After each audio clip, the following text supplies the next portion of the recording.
Então vamos lá, vamos dar sequência aqui, né? Vamos fazer o seguinte. Agora, esse objeto, ele tem que começar aqui fora. Ok. E tem alguma coisa aqui, ó. Ficou algum objeto. Vamos ver aqui se ficou algum objeto aqui. Não, ficou não. Nave. Ah, não, achei que tinha ficado algum objeto aqui em cima aqui. Ficou não.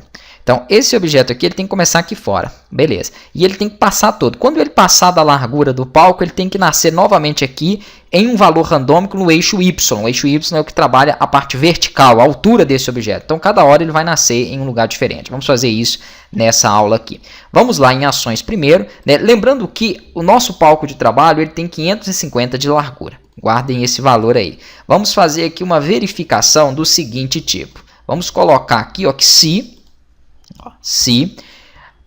o meu objeto, que é o meteoro, se ele no eixo X for maior do que 550, vamos colocar aqui então que ele volte. Vamos fazer o seguinte, ó. Se ele for maior do que 550, o que vai ter que acontecer? A posição dele, meteoro, ponto X, vai voltar a menos 100. Por que menos 100? Porque menos 100 eu sei que ele está fora da área de visualização do palco. Vamos entender isso aqui. Então, significa que se ele passar da largura de 550, ele volta para menos 100. Vamos verificar, então, essas informações. Aqui, ó, menos 100, posso até colocar aqui para testar. Ó, menos 100 no X, ele está aqui, ó, nesse canto. 550, olha que interessante, ele nem vai ter saído todo da tela. Ah, não, perdão, ele saiu todo da tela porque ele está com ponto, então não vai precisando a gente mexer. Esse ponto aqui, ó, eu já ensinei para vocês no curso de ActionScript isso, é o ponto que define a posição do objeto. Então, se eu coloco 0, ele fica com esse ponto colado à esquerda da tela. Olha lá. Ó. Vamos verificar. Perfeito. Ó.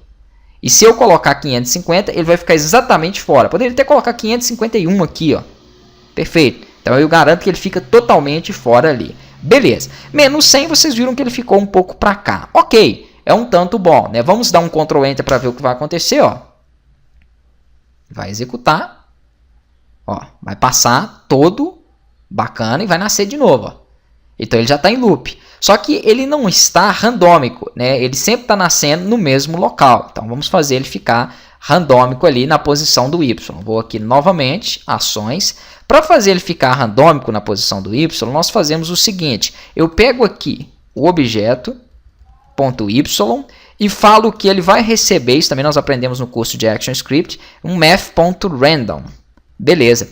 E esse math.random, ele vai ser multiplicado pela altura do nosso palco de trabalho, que é, se eu não me engano, 400. Eu cheguei a não olhar ela ali, mas eu acho que é isso mesmo. Vou fechar aqui e confirmar.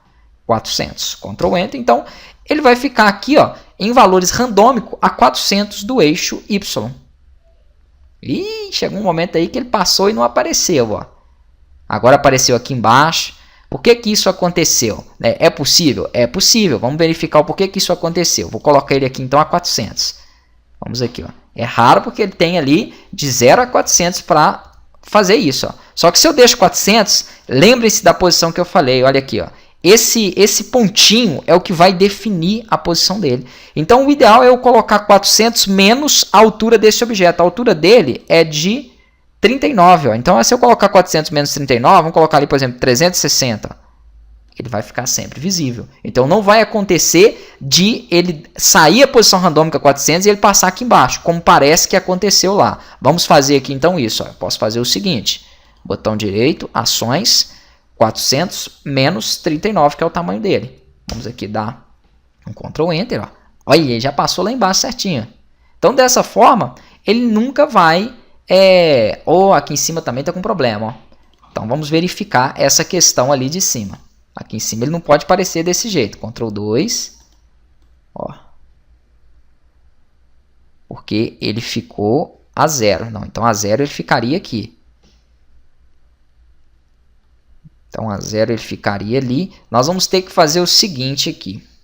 Então, ele está dando um valor. Ele tá sendo provável. Em vez de eu fazer isso aqui, eu vou fazer 360. Na verdade, nós vamos fazer uma coisa melhor do que isso aqui ainda. Por quê? Isso é só um exemplo que eu estou dando. Mas e se depois, como eu falei para vocês, no final eu não gostar desse tamanho da tela e eu quiser mexer na tela? Imagina, eu vou ter que ficar olhando a minha programação ali no código e ficar alterando isso ali dentro da programação. Então tem uma forma que eu consigo capturar qual é a largura e qual é a altura do palco. E aí eu faço os cálculos em cima disso. Vou mostrar na próxima aula.